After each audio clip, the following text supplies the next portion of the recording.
Tras el mito de la conquista de México. Parte 6.2. El mito de la superioridad cultural, estratégica y armamentista de los españoles. Ya hemos dicho que los mexicas no concebían la guerra como una forma de exterminio, sino de capturar prisioneros. Los guerreros buscaban apresar a sus enemigos para obtener tributos y esclavos, pero sobre todo para utilizarlos en sacrificios rituales que buscaban honrar a los dioses, debido a que la guerra se sustentaba en su cosmovisión y en sus creencias religiosas. El propósito de los sacrificios humanos era mantener tranquilos y contentos a los dioses, por ejemplo, para que hubiera fertilidad y abundancia.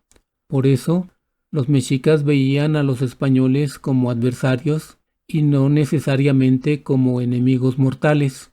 Como no tenían una mentalidad de exterminio, no sentían la necesidad de aniquilarlos, sino de entregarlos como ofrenda. Dentro de la religión indígena, a las almas de los guerreros capturados y sacrificados en honor de Huitzilopochtli, e incluso de los que morían en combate, se les deparaba el mejor de los destinos. Iban al paraíso solar, en donde acompañaban al sol en su recorrido por la bóveda celeste, desde su nacimiento hasta su culminación. Por otro lado, estaba también el aspecto tecnológico. Aunque tuvieran ondas y flechas, nada de eso podía ser tan mortífero como enfrentarse a los arcabuces disparando desde larga distancia, algo inconcebible para los mexicas, acostumbrados a la lucha cuerpo a cuerpo para capturar a sus adversarios.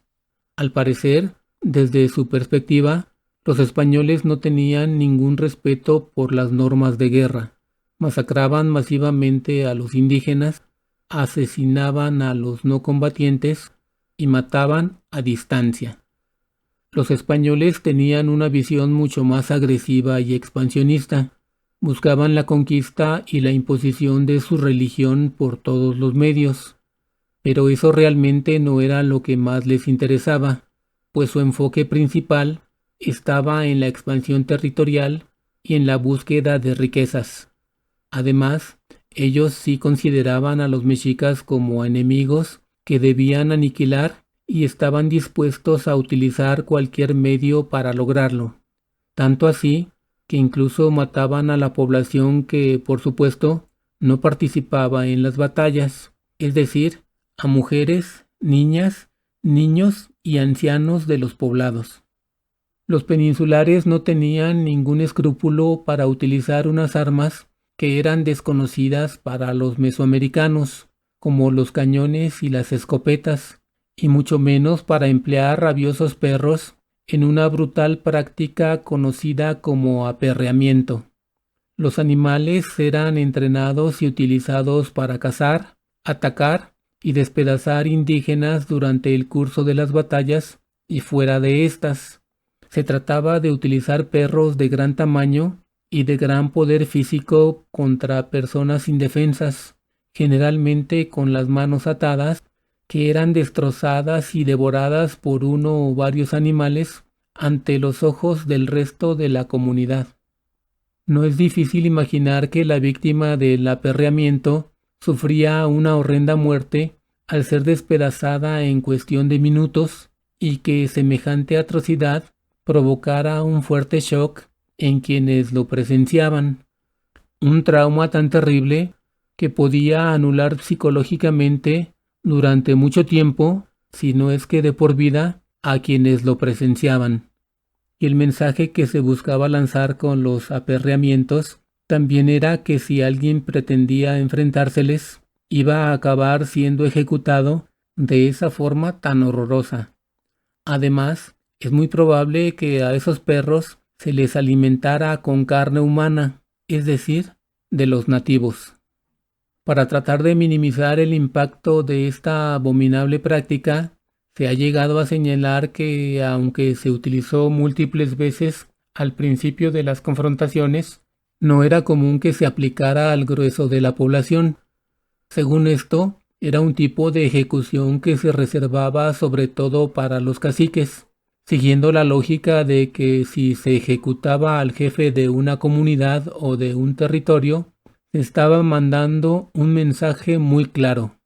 Al ver el terrible fin que había tenido una persona de su misma jerarquía, otros caciques lo pensarían 1000 veces antes de intentar rebelarse. Los mexicas describían a los mastines como animales enormes, de orejas ondulantes y aplastadas, de grandes lenguas colgantes, con ojos que derramaban fuego y echaban chispas, y de un color intensamente amarillo, con sus panzas alargadas y acanaladas, que siempre andaban jadeando, con muchas manchas de colores como tigres, y que emitían ladridos que pasmaban a cualquiera que los escuchara. Sin duda, estos perros debieron representar un arma letal e infundir un gran terror entre los nativos. Además de esta práctica salvaje, como parte de su supuesta superioridad estratégica, los peninsulares ejecutaron otros actos sumamente bestiales en contra de los pueblos indígenas: amputaciones, ejecuciones en la hoguera, empalamientos, ahorcamientos, abusos sexuales contra mujeres y niñas y masacres fueron algunos de los métodos empleados por los españoles para someter a las poblaciones mesoamericanas. Con un número de efectivos limitado y sin la capacidad para tener un mínimo control sobre el territorio y las comunidades indígenas, aliadas o no aliadas, Cortés y sus capitanes decidieron emplear el terror para tratar de inhibir, de la manera más contundente e inhumana posible, cualquier tipo de ataque en su contra. Con frecuencia cortaban las manos de los nativos y cauterizaban la herida con aceite hirviendo o con fuego. Pero no solo eso, también cortaban narices, orejas, brazos, piernas y testículos. Parece claro el propósito de estos actos salvajes: que las comunidades nativas entendieran, sin ninguna duda y de manera contundente, que ese tipo de castigo podía ser aplicado a cualquier persona y extenderse a muchas otras, lo que debía frenar cualquier intento de rebeldía. Las ejecuciones en la hoguera también fueron empleadas con relativa frecuencia. Cortés no dudó, por ejemplo, en quemar vivos a un gobernante mexica llamado Coalpopoca, a sus hijos y a otros caciques, por haberse enfrentado y causado la muerte de varios españoles, para demostrarle a Moctezuma y al resto de la sociedad mexica que no toleraría ninguna revuelta ni acción en contra de los intereses españoles. Cortés ordenó que fueran quemados vivos en la plaza frente a la Gran Pirámide. Otro ejemplo de la manida superioridad estratégica de los españoles fue la perpetración sistemática de matanzas. Una de las más señaladas fue la que se ejecutó, a instancias de Cortés y de sus aliados tlaxcaltecas, en la ciudad de Cholula, justo antes de entrar a la Gran Tenochtitlán. En esa masacre, al parecer una verdadera operación militar, planificada y organizada con gran cuidado, fueron asesinados gobernantes, sacerdotes y población civil desarmada, tomada por sorpresa y sin ninguna posibilidad de defenderse. Las fuentes anotan que fueron cerca de 6,000 personas, si no es que más, las que fueron masacradas por los españoles. El impacto de la barbarie fue evidente. Al parecer, este violentísimo acto y el de la destrucción del santuario de uno de los principales dioses de Mesoamérica fue conocido en muchos lugares y llenó de terror a sus habitantes. Los españoles también recurrieron a las violaciones de mujeres que se cometían delante de sus maridos, hijos o padres, como una estrategia de guerra para sembrar el terror. Aunque este tipo de actos no está suficientemente documentado, ya que las menciones de mujeres son bastante escasas. Es menos raro que en las crónicas aparezcan aquellas asociadas con las élites indígenas, que podían ser objeto de intercambio político o se podían ofrecer a los capitanes españoles como señal de tributo o para establecer una buena relación. Al parecer, algunos testimonios dan cuenta de que Cortés se vio en la necesidad de ordenar a sus hombres que no molestaran a las mujeres de los indígenas aliados, es decir, que sí podían hacerlo con las de los enemigos. Además, es muy probable que una de las formas de compensar a los soldados, cuando todavía no se podían repartir un botín en objetos de oro, fuera, por ejemplo, la de permitir esclavizar a las mujeres e incluso a las niñas. Sin embargo, algunas fuentes señalan que las huestes españolas, es decir, la tropa, se quejaban de que las más bellas eran apartadas para el uso y disfrute de los capitanes, y el resto de las mujeres, de casi cualquier edad, se repartían entre los demás. Para finalizar, es preciso enfatizar que, de acuerdo con algunos estudiosos, los españoles y los mexicas tenían un concepto y una práctica de la guerra muy diferentes. Para los mexicas era un enfrentamiento pactado, con un principio y un fin determinados, mientras que para los españoles, como se ha visto, los actos de guerra no tenían límites, se podía hacer lo que fuera con tal de obtener la victoria.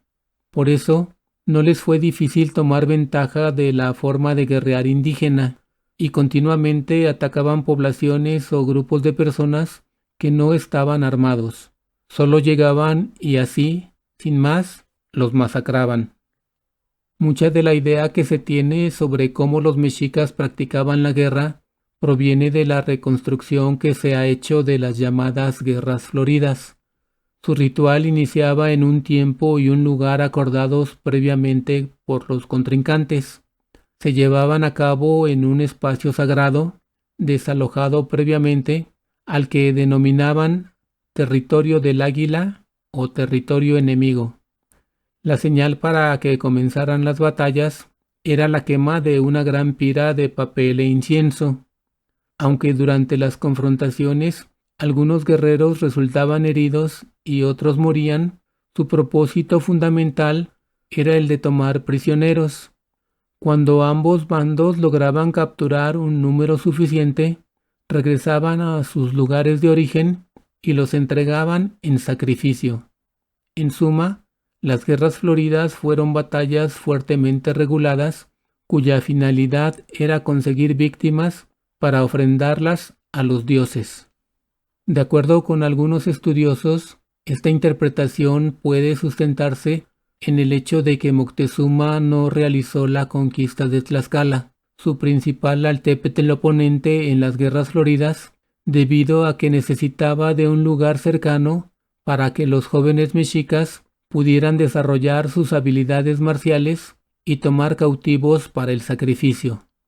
En todo caso, se ha supuesto que la utilidad ritual de las guerras floridas era determinante en la vida de los mexicas y explican muchos de sus comportamientos ante los españoles, en particular los que se refieren a que los guerreros mexicas no estaban preparados para enfrentarse a ejércitos como el de los españoles en combates a muerte, pero no cuerpo a cuerpo sino a distancia. No obstante, otros piensan que esa explicación ignora el hecho de que los mexicas también emprendieron batallas con el único propósito de conquistar y no de capturar prisioneros.